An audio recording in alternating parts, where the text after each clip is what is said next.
Questions and comments? The honourable member for North Island, Powell River.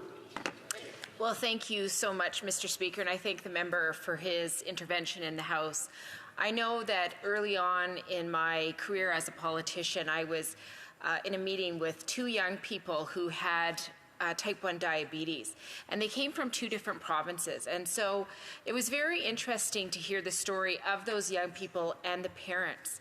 And what stuck with me was that one young person lived in one province and had the important, often life-saving device.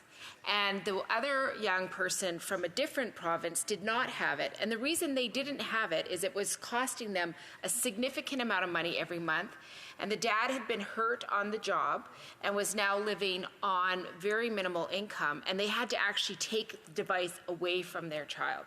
So I'm just wondering if this member could talk about how this will really create that important factor of universality so that we know that all young people who have type 1 diabetes are getting exactly the same appropriate care across Canada. The honourable member for Winnipeg South Centre.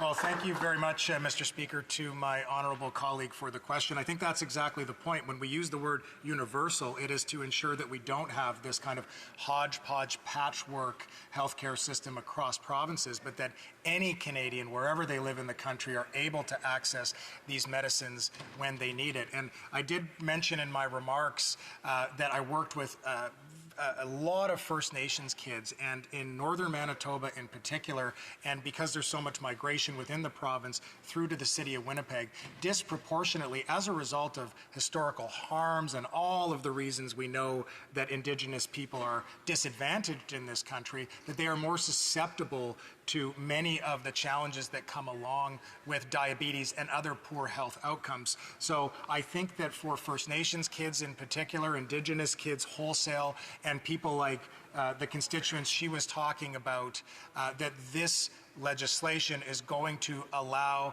for us to fill some of the gaps that exist and make sure that they get the type of health services that they need in this country. And I'm proud to work alongside her and other members across the way who are supportive of this legislation. Thank you, Mr. Speaker.